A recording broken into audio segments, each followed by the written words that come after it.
किसी भी ऑफिस काम करते हुए ऐसा कहा जाता है, इवन एक्सपेक्ट भी किया जाता है ना कि सारे के सारे डिपार्टमेंट अगर एक ही डायरेक्शन में काम करेंगे ना, तो बहुत जल्द वो कंपनी देश की सबसे बड़ी कंपनी बन जाएगी। मानते हैं कि नहीं?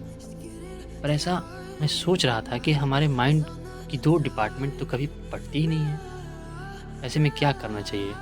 अब पूछिए को जो 2 डिपार्टमेंट कौन से हैं? एक तो है ईमानदारी और दूसरा लालच। ईमानदारी कहती है कि अगर मुझ पे चलते रहोगे ना, तो भले ही इंस्टेंट प्रॉफिट नहीं मिलेगा, पर लॉन्ग रन में कम काम हमेशा प्रॉफिटेबल सिचुएशन में रहेगा और लोग तुम्हें अप्रिशिएट भी करेंगे, तुम्हारी तारीफ भी करेंगे, तुम्हारी मिसाल देंगे। एट द सेम टाइम ये जो लालच वाला डिपार्टमेंट है ना, ये कहता है, इसकी थॉट है, कल किसने देखा, आज में जो मिल रहा है ले लो, अंदर करते जाओ सब कुछ, है ना। एनीवे, एक शहर में एक कंजूस आदमी रहता था। ये तो बड़ा पैसे वाला था, पर हेल्प किसी का नहीं करता था। एक दिन की बात है, वो कहीं किसी पार्टी में से पेमेंट लेकर आया। रात का समय था और पैसे का बैग गाड़ी में से निकालते हुए 5,000 रुपये की एक नोट की गड्डी उसकी गिर गई। पूरे घर में बहुत ढूंढा, हर किसी से पूछ लिया, नौकर से पूछ लिया, बीवी से पूछ लिया, बाकी घरों वालों से पूछ लिया, पर किसी को नहीं पता कि वो नोट की गड्डी कहाँ गिरी। बेचारा बड़ा परेशान रहा।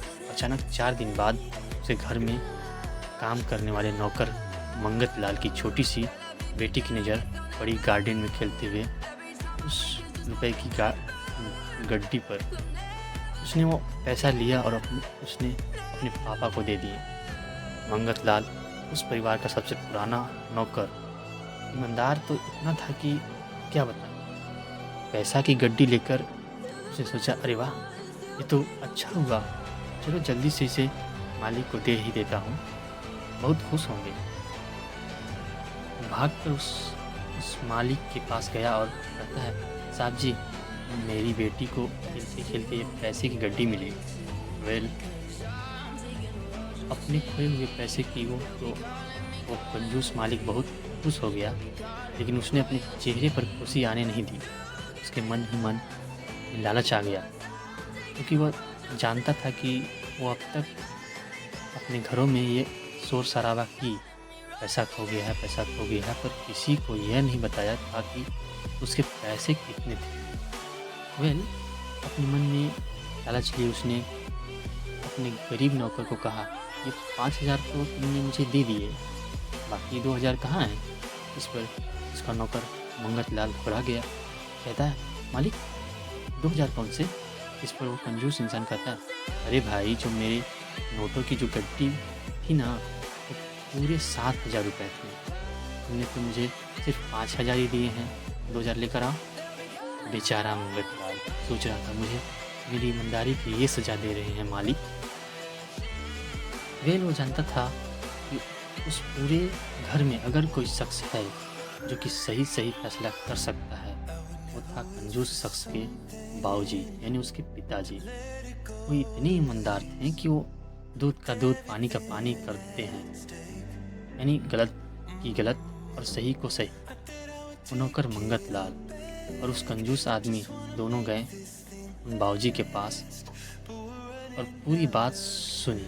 वो कंजूस इंसान सोच रहा था कि पिताजी तो मेरे ही हैं, मेरे ही फेवर में ही फैसला देंगे, पर बाबूजी ने अपने बेटे को कहा, तुम्हारा कहना है कि तुम्हारी जो रुपए की गड्डी खोई थी उसमें 7,000 रुपये थे, लेकिन मंगत लाल की बेटी को मिली गड्डी जिसमें 5,000 रुपये थे, तो इसका मतलब यह है कि ये वाली गड्डी तुम्हारी नहीं है ना। तो एक काम करो, ये पैसे लो और मंगत लाल को दे दो, ठीक है। सही मायने में इसे कहते हैं फैसला, है ना। दूध का दूध, पानी का पानी, या फिर जैसे को तैसा। वेल, इस तरह की कहानियाँ, रियल लाइफ एक्सपीरियंस, स्टोरी आपको कैसे लगती है, कमेंट सेक्शन में ज़रूर बताइएगा, और हो सके तो हमारे चैनल को सब्सक्राइब भी कर दें। Thank you.